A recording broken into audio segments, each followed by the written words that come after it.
topics in HR. Whether it's passive talent or it's active talent. That's a soft skill that really gets undersold in the hiring process. How to manage in the virtual environment. You get a diverse, cultured group of people. It's a win-win for everybody. More conversion from candidate leads. What does that look like in this new virtual world?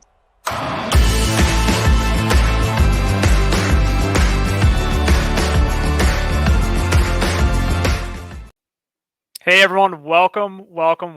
In the words of Devin Foster, welcome to Talent Experience Live. This is your weekly look at the latest and greatest topics in HR, interviews with leaders in the industry, and really just talking about what's new in HR and HR tech.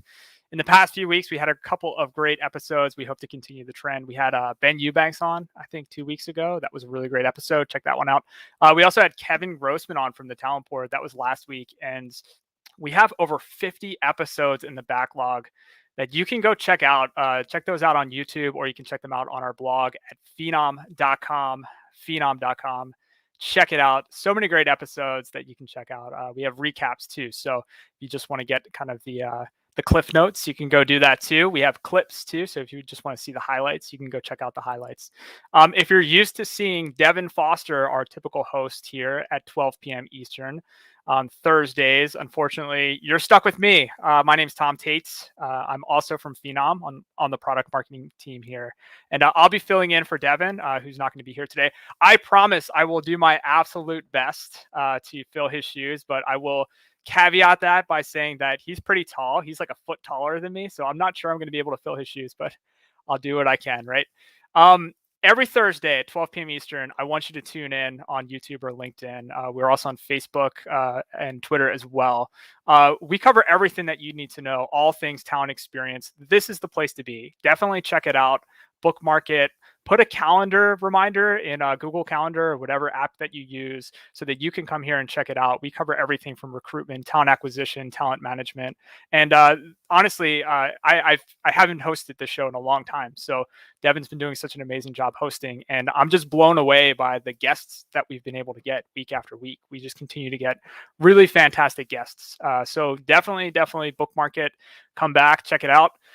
Tell all your friends. This is the greatest show on the internet. I like to tell people that, this is the absolute best show on the internet. There's so much programming on the internet these days. This is the absolute best. And I stand by that. So this week will be no different, although maybe I'll bring it down a few rungs just because I can't fill Devin's shoes. But we have a really great guest this week. We have Chen.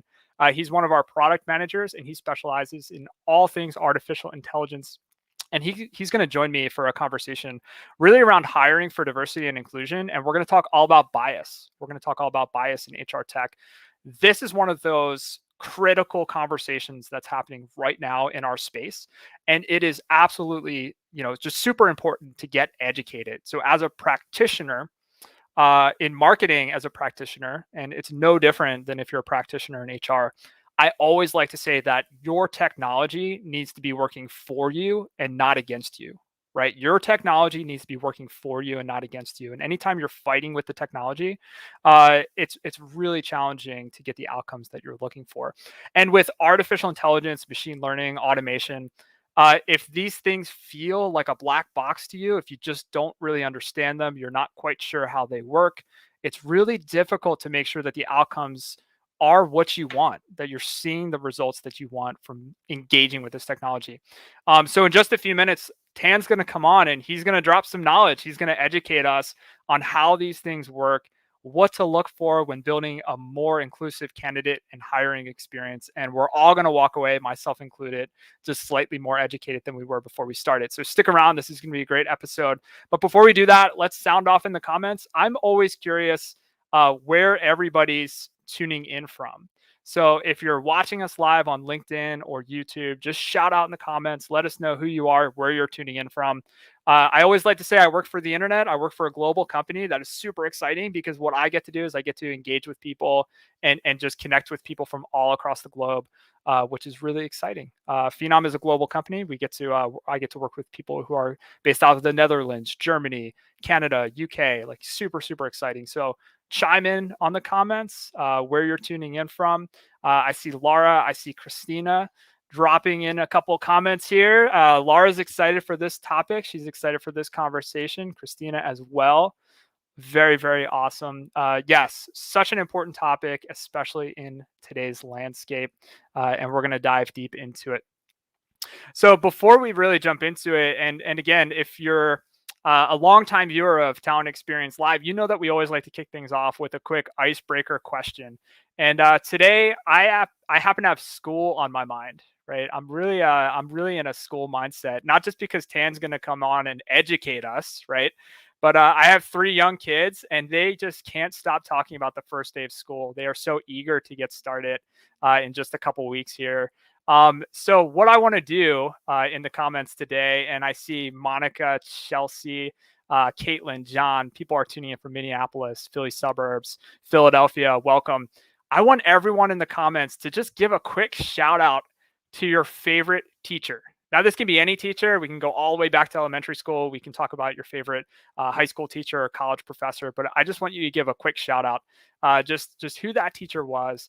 And just think of somebody who had a real strong impact on your life, and just give them a quick shout out. And I'll start. So my favorite professor of all time at the University of Delaware was Professor Thomas Leach.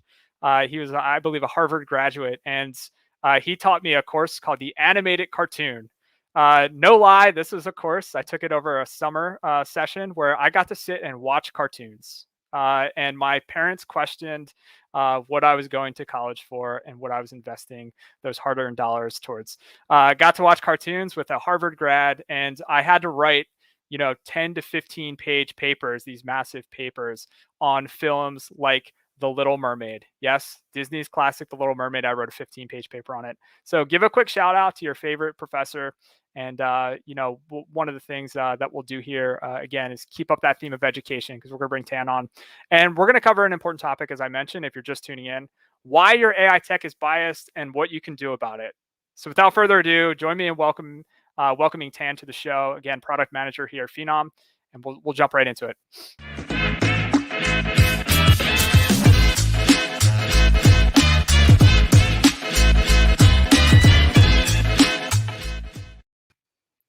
Tan, welcome to the show. Good to see you, of course. That was a great intro. I love that.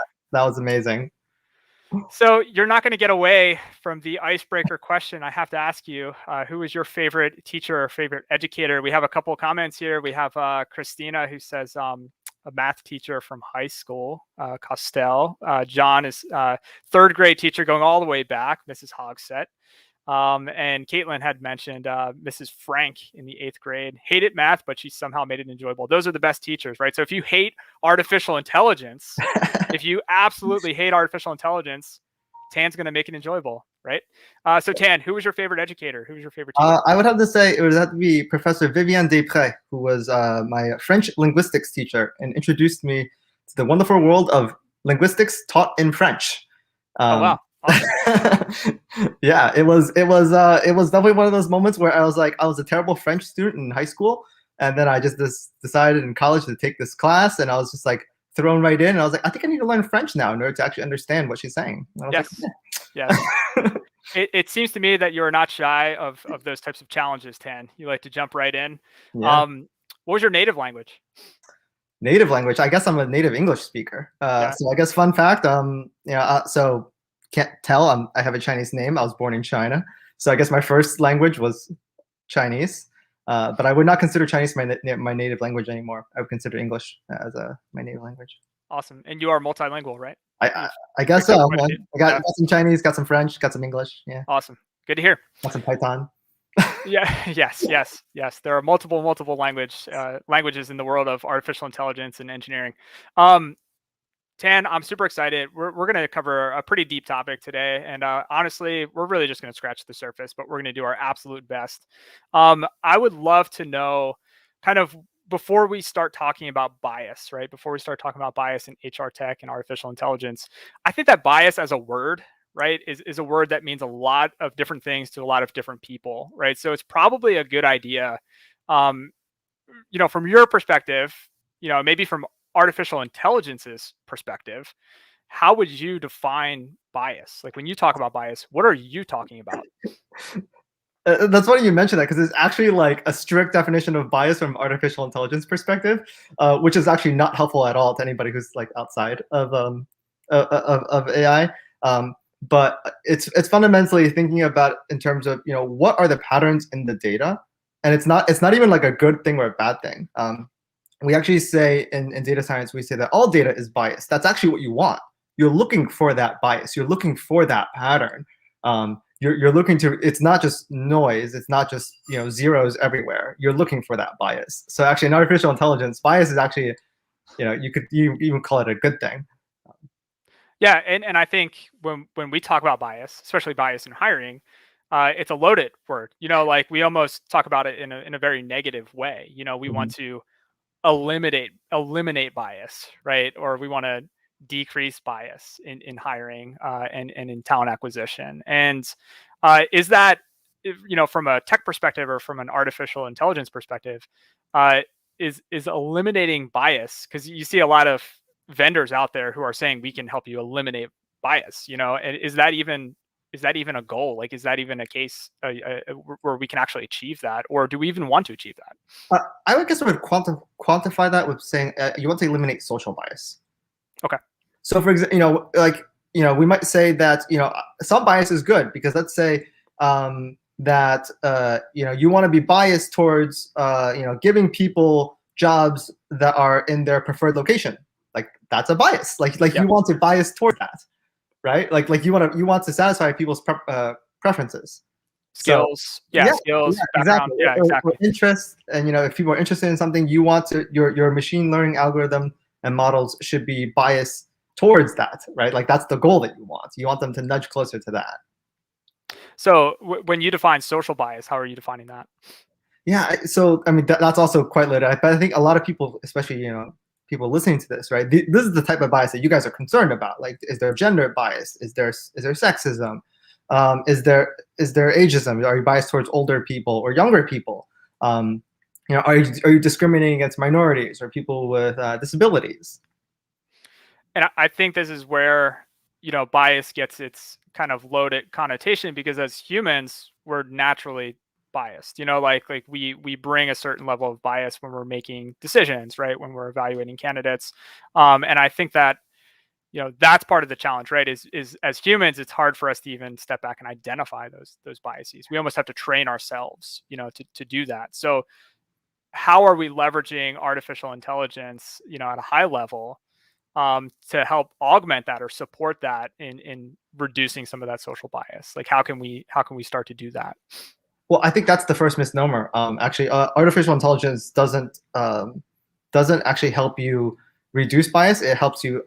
It actually amplifies the bias, and maybe in that way you could say because it amplifies it, it's then easier for you to find. But yeah, artificial intelligence. The whole point of it is actually to make it larger, to amplify it. Okay, so can you walk us through just like a quick example that you see where that amplification is happening? Yeah. So about social bias, right? Right? Is your question referred to social? Yeah, bias? for sure. Yep. Yeah. So I think a really good example from this was several years ago. Amazon was using a machine learning model to read resumes and then to recommend candidates to hire. And what they did, and the problem with that is that even though they had gotten rid of gender in all the things, is that the machine learning algorithm actually picked up basically hidden clues of whether or not somebody was male or female based off of their resumes, and it started and then it amplified that and then recommended a lot more males for positions than females. So as we start to see kind of artificial intelligence start to do that, right? What are some of the ways that you can begin to guide the artificial intelligence, right? Or guide it so that it stops doing that, right? So that it can kind of course correct. Like what is the response to that when we start to see that in technology? Yeah. So generally the term we use is human in the loop. We try to make sure that there is somebody who's watching it and checking for things. So it could be as simple as just every week somebody looks at a dashboard and just takes a look at how many males versus females are being hired in X category, right? And it only takes like half a second to look at that and be like, okay, that's fine, But I think it is important to at least have that initial human in the loop. But there's also many other steps where a human can definitely help out. make sure that the AI doesn't go haywire. What are some of those other steps? Do you want to jump right into it? Yeah. So from the very beginning, a human can think about it more holistically. So I just gave you the example from Amazon, Sure. right? And so now that you know that example, a data scientist can now go back and research and figure out what happened there. Why was that, right? And then they can avoid some of those pitfalls. And so fundamentally, what we learned from that, well, what the AI community learned from that, is that when you have basically historically biased data. So if Amazon's data or historical hiring was already biased, and you use that to train a new model, it's only going to amplify that. So that's very important, right? So now that we know that, a human in the loop, so somebody who's looking at this now, what they can do is they can analyze the data before the model is even trained to see if there's any gender bias or any social bias in there before they even start. So somebody who is kind of the human in the loop, right? Let's take a view of just the average organization, right? Maybe they don't have a bunch of data scientists on staff. Like, what is this person? What are their qualifications? Like, what do they need to be looking for? Is there a specific skill set that this person needs to be able to identify these trends, right, as they're doing it? Not really. I would say you need passion. You like, this has to be something that's important to you. Yeah. It's like, are you somebody who wants to advocate for minorities? Do you want to look out for people who are, for any bias against, let's say, colorblind people, right? I'm just picking some random group. Yep, like, for sure. Yeah. So it's more about interest or passion for it. So anybody can really look out for and ask those questions. And it needs to align, I'd imagine, with your organization's goals, right, and their vision for hiring for inclusion, right? So I think having the clear goal already formulated is super important, right? And we talk about this a lot at Phenom. AI is not going to solve all of your diversity and inclusion problems. We're not looking at it as just like you plug it in, you flip it on, and then all of a sudden, every pool of candidates, is going to be, this perfect mix, of diverse candidates that you can then pull from. You have to continue to be that human in the loop, right? Yeah. And it has to align. Like, it has to align with your organization's goals. Yeah, you mentioned something that's a big red flag for a lot of organizations. When organizations think about AI as set it and forget it, that's a big red flag. Because it's really everybody's responsibility to understand what it's doing, how it's doing it, and understand the social impact of it. Yeah. Vivi had mentioned in the comments, how could bias be a good thing in AI if it eliminates specific groups? And I think this really speaks specifically to, having that passionate human in the loop, individual or group of individuals who's ensuring that this isn't happening, is ensuring that the artificial intelligence and machine learning isn't unintentionally, favoring one group or eliminating a specific group. Do you have any response to that comment? Like, any thoughts on that? Yeah, I mean, so this kind of goes back to what I mentioned before, is that because AI algorithms will amplify the bias, it becomes easier to detect. So if it eliminates it, it's actually really easy to search for zeros than it is to search for 0.111, like, right? So because what's that threshold is. So actually, that is an interesting example, right? But elimination of something is actually very easy to search for. We're fine. Right. Yeah, for sure. Yeah, definitely. So one of the things that you mentioned too, kind of with the Amazon example, right? And Vivi chimes in too. It seems like all companies should have the human in the loop, and I think we're both in agreement there, right? Like, this is a critical piece when you're engaging with AI and AI in HR tech, is making sure that you have this human or group of humans who are actively looking at the results to make sure that the outcomes are what is in alignment with what your organization is looking for. You had mentioned with the Amazon example, this kind of, favoring a specific gender just by picking up, clues, like different contextual things. Yeah. I can give some more examples. I believe it was things like, it picked up things like whether or not like what colleges somebody went to. And so if you went to like either an all women's college or maybe a predominantly women's college, it was basically a signal that you were female. And I believe there was also other sort of contextual things like if you were part of some like club or activities and things like that, that's how it picked it up. So as humans, we need to be super cognizant of those types of things, right? So I think it's important to step back and say, like, with Phenom, and you can confirm this, Tam, our models, our algorithms, they're not looking at your name. They're not looking at your gender. They're not looking at your race or ethnicity, right? So they're not explicitly pulling in those data points, right, when they're matching you with a specific job, right? They're pulling in your skills, your location, they're pulling in your experience. Any other attributes that we are pulling in, and any specific ones that we're explicitly not pulling in that you can think of? We use job title. So, job title, as you can tell, is a really good indicator of like, well, one, what somebody does, because that's exactly what it is. And by, think of it not from the AI perspective, but think of it from a human perspective. When you hear a job title, you have a good idea of what this person does. Sure. Right. And so you already have a good idea of whether or not this person is a good fit for a job. Right. Yeah. Yeah. And we also have, right, our skills ontology, right? So that when you say that you're very well versed in one specific skill, Phenom can tell that skill also equates to these adjacent skills, and I think that that's super important to be able to kind of match that as well. So once we know that, like, the AI is not explicitly looking at some of these things that contribute to social bias, right? How do we still continue to monitor, like what are some of the other ways that we can continue to look at, is it looking at the way we write job descriptions, like, is it looking at, even though we are using specific titles, job titles, like, are those job titles inherently biased? Like stewardess, for example, could be inherently biased, so like, what are some of the other things that we can do in the creation of our content, what we're feeding into the system, to start to eliminate some of that social bias as well? Yeah, I mean, you mentioned a really good example, like stewardess, or we might say flight attendant now. Yeah.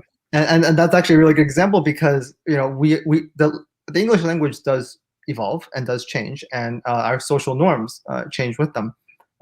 And so our AI algorithms need to be aware of just general shifts in language, not even gender like based ones, and to be able to still provide good recommendations and good matching based off of those. Because for example, let's say in modern time, so right now we might say flight attendant, but if there is a flight attendant that's maybe, let's say, 30 years, I'm just say 40 years in the business, and they wrote stewardess on their resume. Sure. We wouldn't want to be biased against them, Yep. right? Because they chose a different title, because maybe that was, I don't even know if that was the appropriate title 40 years ago. Right, but it was the common title, right? Yeah. Like, it was the commonplace at that time. Yeah, exactly. Right. Yeah. So we have to understand that and build our ontologies actually. So that's related to the title ontology. To know that these are actually very similar titles, and that we should really treat them the same. Yeah. But from a creation standpoint, being super mindful on the job creation side of things, of the language that you're using, super important, right? Because you're going to create that inherent bias if you're not being mindful of what you're putting into it. And we had a conversation a couple days ago. That also creeps into different languages, right? So have you seen that too? Because as I mentioned at the top of the show, Phenom is a global company. We have customers who their career sites are in German. So how does the artificial intelligence engage with different languages, and kind of how different languages are structured to make sure that bias isn't creeping in as well? Yeah, that is my current challenge and my current headache. Let me tell you, I like lose sleep over it. Yeah. So as a friend, as someone that speaks French, I know that in multiple languages, not just in French, we have gendered nouns, right? So a lot of, like, German, French, Spanish, you have a masculine and a feminine form for job titles. And that causes a huge problem because, one of the things you don't want to do, right, is that you don't want to have a recruiter searching for one gender title and then not being able to find the resumes of the opposite gender, right? That would be a very, very bad thing. Sure. right? Because that recruiter might not even realize it, right? Like even though I keep saying human in the loop, but like you might not realize it. That like, oh, you just happen to pick up only male flight attendants for whatever reason when you search, right? Like what happened there? Yeah. So yeah, It sounds like a challenge. So you're it's facing that head on these days. it is a challenge. I wish I spoke more languages, and I wish I was a native speaker in like Dutch and German as well, so I could tackle this a little better. But hey, Yeah. So I want to kind of shift to making sure that whatever technology you are engaging with or you are using is equipped, right? Is really able to help you uh, make sure that you're getting the outcomes that you're looking for, right? So when you're engaging with an HR tech solution or a piece of software that claims to be doing artificial intelligence and claims to be doing matching, AI matching, based on a set of criteria, what are some important questions that whether you're either shopping for a solution or you're currently using a solution, what are some important questions that you think recruiters or TA leaders should be asking to make sure that like you can be the human in the loop, you can make sure that you're getting the outcome that you need? yeah. So I keep going back to the Amazon example because it was so good. So in that one, right? You want to ask about what data do you have? How was it collected? And what subset or what part of that data was then used to train your AI models? Because like I mentioned, because that training data was inherently biased. That's where the bias came from in terms of the algorithm, right? The algorithm looks for bias and amplifies it. Yep. So yeah, definitely, for anybody who doesn't, because if you think about my question, you don't actually need to be very technical to understand that, right? Yeah, and so that's definitely one of those things to look for is what data do you have? Yeah, and do you typically get a straight answer with that, or do you think most times like that's a fuzzy answer when you ask a vendor? What does your initial data set look like, or how did you train your algorithms or models? Yeah, you definitely get fuzzy answers because people also feel like their data is very proprietary, Right. and they try, and it's like their secret sauce. Yeah. But you don't actually need to know the actual data points, but rather just whether or not they have done that human in the loop. Did they analyze their data? Did they look at any bias in their training data? And I think that's important. We have a good question from Vivi who chimes in. How often does Phenom change or alter the algorithms for language trends or changes? He mentioned gender pronouns was a good example. So, how often are we making updates? How often are we refining to make sure that we're catching at the high level, we're catching some of these things and course correcting? I would say we constantly make changes. So I guess maybe some things that are not evident from those people who aren't working on the ground with all the models is that we have a lot of models. We have like over 100 models. So like like at any given time, like one of those could be changing, could be updating. Sure. So yeah, it's more or less constantly. But not, I guess, no, sorry, not constantly. That has a different connotation. Yeah. But it is updating frequently. Yeah, very, very frequently. Yeah, that's a good point that we have so many models, right? And I think that might be another good question, to ask, your solution, right? Is how is this structured, right? Like, how are you able to really, with accuracy and some type of precision, match a candidate to an open job, right? And if they say we have a single algorithm versus multiple algorithms, that might let you know that it's layered. It's a layered solution, right? It's not just one single point of success, which could also be a single point of failure as well, right? Another question I have, Tan, too, because we talked a lot about human in the loop and how critical this is as a function, whether it's one person or a group of individuals that's constantly looking at the outcomes and able to say, like, we are seeing the results that we want, the results that are aligned with our strategy here at this organization. When they don't see the results that they want, when they do start to see that, hey, we're starting to see this particular gender is excluded, for this particular role, or we're starting to see something doesn't feel right or something doesn't look right with this particular role or at a global level. Um, how does the individual or how does the organization course correct? Like, do you recommend that these types of tools have almost self-service human in the loop tools that can allow you to continue to train, or is it a relationship that you maintain with vendor customer relationships so that you can have ongoing conversations around the results that you're seeing, or a combination of both? Like, what do you recommend from a tech perspective? Well, from a product management perspective, we generally set acceptance criteria. We say like, okay, in order for this model to even go into production, we need to have a bias. I'm just gonna make some number that can't be skewed 75-25% because that's just too extreme. Yep. Right. And what that number is, because I mean, I think a lot of people default to no, it has to be 50-50, but realistically, you have to understand that that's not actually what happens, because not every industry, not every job, not every scenario will be perfectly split, 50-50 Sure. in terms of gender. And then what about other facets? What if it's race, right? Like, I don't know what the division should be, but that's the way to think about it. And from a product perspective, by setting these acceptance criteria ahead of time, everybody on the team, all the engineers, like fully understand that, okay, like, we need to be aware about this, and so we will shoot for this type of a goal. Yeah, that totally makes sense, right? And then once that is set, and I think that's super important for guiding the engineering efforts, as they're continuing to refine. I'm just trying to think of like the end user, like when the end user sees something that is awry, what is the best method? Just communicate to the vendor.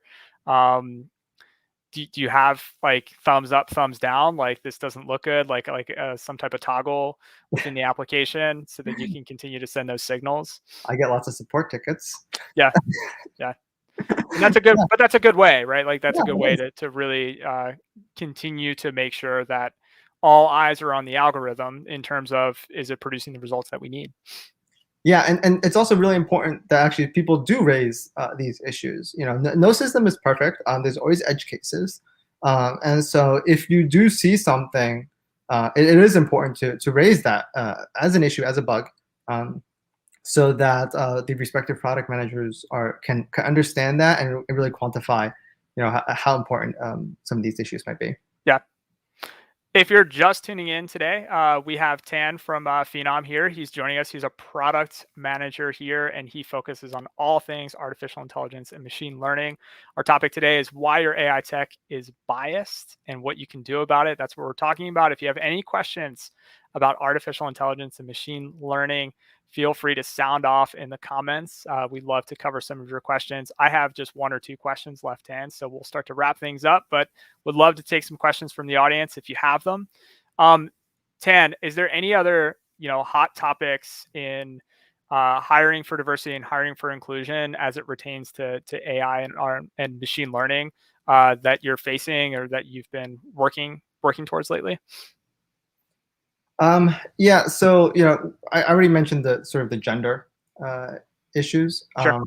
And to maybe dig into that a little bit, what some other things that we noticed, I mentioned before, like, hey, maybe we do want 50-50, but when we looked into the data and we looked into the population distribution, we found that like in some places and in some jobs, like, you really can't hit 50-50.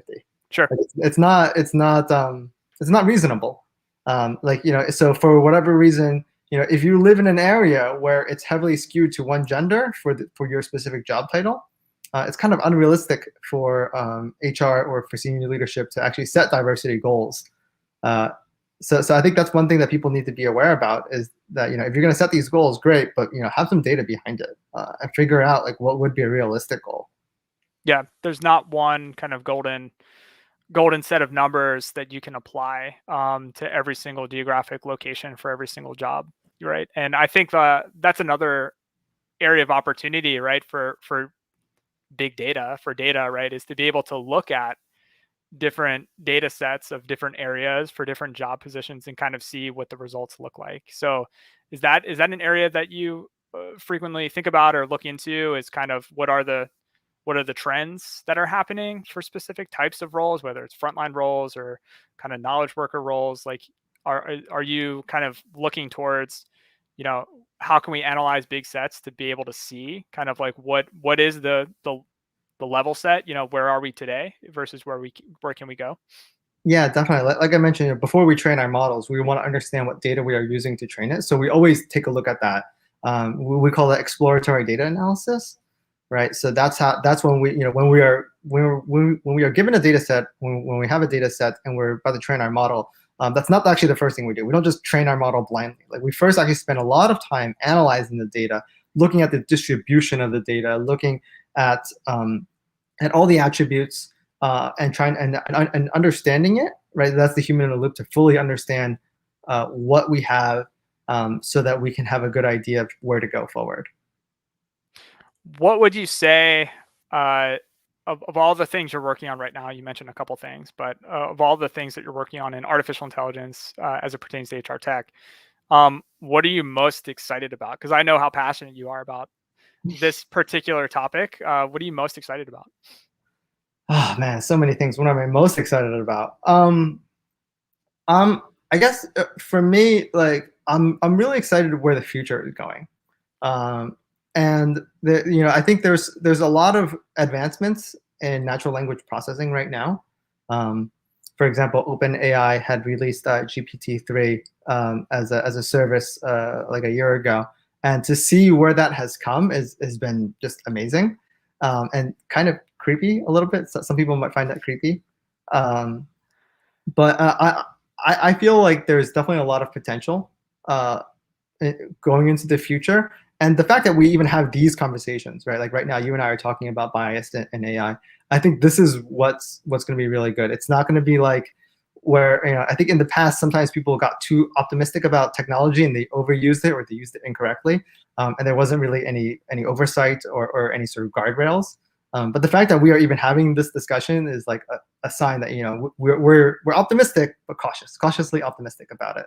Yeah, with eyes wide open and making sure that, again, the outcomes match what the intention is. You mentioned natural language processing. Can you define that for anybody who hasn't stumbled upon that term?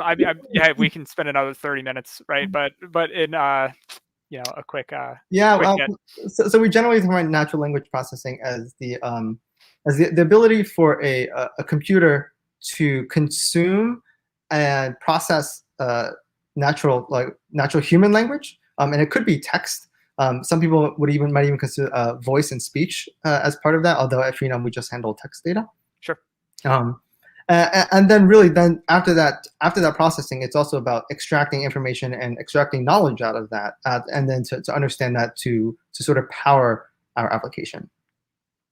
Yeah, I mean, a good example is our chatbot, right? So being able to really have a conversational AI engage with a candidate and understand kind of like what the questions being asked are, what the intent is, and all of that stems from natural language processing. I'm kind of curious, what's the creepy aspect? Because you have me intrigued now, because you mentioned some of the latest updates are a little creepy. Now, I don't want to creep anyone out about AI. You shouldn't be afraid of AI. It's here to augment your exercises. But just kind of curious what you found. So some of the creepy aspects of GPT-3 is that because it was trained on so much text data from real world like news articles, it actually has a lot of innate knowledge of the world.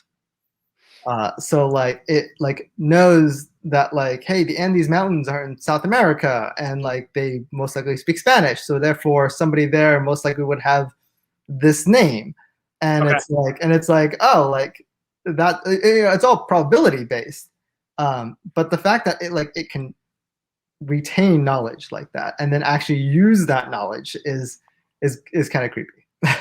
Yeah. So it must be powered off of a massive data set, right? If it's able, if it's able to do that. That's really intriguing. I'm curious to see what other applications that's going to have outside of HR tech, from a consumer standpoint, being able to, let's say, ask your smart speaker, for a specific recipe, right? And then get very, very creepy, creepy responses based on that. Awesome. We have a question from Christina. What should you look for when shopping around for a vendor that offers AI capabilities, and make sure what they say is what they actually offer? Is there any way to really validate, that they're able to deliver on whatever the promise is, without actually getting in and starting to use it with your own data? What are some red flags? I'll put that a different way. Are there any red flags that you think you would see when talking with an AI solution who's promising something? Yeah, I mean, I'm a very technical guy, so like I would have always been like, how much does this person know? Is this person in sales and they're just really trying to get me to sign on the dotted line? Sure. So for me, when I'm talking to vendors, on our side, I also engage with vendors on algorithm side. Yep. I feel like the data is the most important aspect of it. Yeah. Yeah. So are they in line with that thought process, right? Do they realize that it's not the AI, it's not which algorithm you use, but it's the data and how you use that data. Yeah. Now with data, is it quantity versus quality, or is it quality versus quantity, or some combination of both? My opinions keep shifting back and forth on this. Actually, I think Okay. right now I am on quality. Okay. This week I am on quality. Sure. After seeing some poor quality, some poor quality data this week and struggling with it, I'm leaning towards quality at this point. But there are some empirical evidences for both of them. Okay. I don't know if you read the latest and greatest AI journals. But we do have I love the latest and greatest. Some of my pastimes, Yes. some of the things I like to do for fun. But yeah, I mean, so like a long time ago, a few years ago, researchers found out that like some AI models, deep learning and neural networks, they just get better if you just dump more data at them. Yeah. And they just discovered that, so they're like, well, let's just dump billions of records at it, and let's just get it, and it'll be better. Yeah. But now there's also some more research going on in terms of like the quality of that data, and they realize that, well, in some instances you can actually get the same performance with less data as long as it's better quality. Gotcha. So it is shifting. Well, thank you. Thanks for that response, Christina. I hope that helps in terms of when you're thinking about shopping around for a vendor that offers AI. What are some things to look for, red flags, or questions to ask? Definitely question where the data comes from and how much there is in questions. Vivi has a comment here. I would love for companies to put out a PSA about future job role deficits. They would serve as collegiate course offerings, or at least prompt early conversations. I say this because you mentioned demographic deficits. That's very, very smart. Yeah, I think that would be a great trend to start to see, and I think that to the point that you made, Tan, is that AI can illuminate bias and emphasize and really show us where that bias is. I think when that human in the loop function starts to detect the bias, they can look deeper into it, and maybe that turns into, hey, we need to put out this PSA about this deficit, and we need to start promoting, there is an inherent bias here, right? And we need to do what we can to support that because it's important to us, so maybe that does turn into the PSA, or it turns into promoting upskilling, within a certain group, or promoting collegiate courses or different types of offerings. That's really, really awesome, Phoebe. Yeah, I appreciate that comment for sure. Well, I'll give a PSA out right now. I feel like we need more people who are in the AI space, who are in the weeds, who are doing the technology. I would like them to also be in these types of discussions. I would like more technical people to also be in the discussions around social bias, so that it's not just crunching numbers, and it's really understanding the social impacts. Yeah, I 100% agree. These are important conversations to have, and I think that for anyone tuning in, if you're still with us today on Town Experience Live, this may have not this may not have been the most exciting episode of all time. We're talking about a technical topic, but like we mentioned at the top of the show, and we're mentioning now, in a very important topic, right? And it's important for all of us practitioners and on the technical side, as you mentioned, Tan, to have these conversations and also be well versed and understand like where the pitfalls are, where the challenges are, and where humans need to keep their eyes on it and make sure that we're stepping in and we're able to identify, areas where we need to improve the technology, or, maybe not even improve might not even be the right word, because it might be doing the thing that it's supposed to be doing, right? But the outcomes are not what we're looking for. So we need to train it or tweak it, right? Tan, any final thoughts before we sign off today? Well, I guess I would like to say that I was really excited and I thought it was a really exciting topic, but all right, you know what? I'm going to backtrack. This was the most exciting episode of Talent Experience Live. If you tuned into any of our previous episodes about being able to hire rapidly hourly workers with tactics like SMS campaigns, if you tuned into some of our previous episodes about university recruiting and all the innovative things, we blew those topics out of the water by talking about bias in HR tech and artificial intelligence. So as I mentioned earlier at the top of the show too, this is the greatest show on the internet, and I really appreciate your time, Tan. Thank you for coming on and enlightening us and educating us. Really appreciate it. We will for sure have you on future episodes to talk about some of the more technical topics that I'm not well versed to talk about. Devin certainly isn't well versed to talk about either. We're marketers. We're not AI practitioners. So we really appreciate you coming on and educating us. This has been a fantastic episode. Thank you. thank you for having me. Awesome. Take care, Tan. Thank you so much. Really appreciate it for all of those who tuned in today. As always, if you tune in towards the tail end, you can check out a recap within the next week on phenom.com. Over at phenom.com on our blog, you can see our full archive. We have over 50 episodes of Talent Experience Live. Most of them, I'd say 99% of them, are not hosted by me. So if you didn't enjoy my presence today, you'll have our amazing host, Devin Foster, taking you through basically a journey, having conversations with some of the best HR tech or HR practitioners and HR thought leaders in the business. As I mentioned earlier, too, we have recaps and we have clips. So if you don't want to watch the full program, you can definitely catch all the highlights. So head on over to phenom.com. Our purpose at Phenom is to help 1 billion people find the right job. That's not a typo. It is a true billion, not a million. We are well on our way, and we can't do it without an amazing community behind us. So thank you so much for tuning in. If this is your first time, come back next week, Thursday at 12 Eastern time. We'll have another great episode of Talent Experience Live. If you're a longtime viewer, thank you so much for coming back each week. We will continue to show up. We will continue to deliver.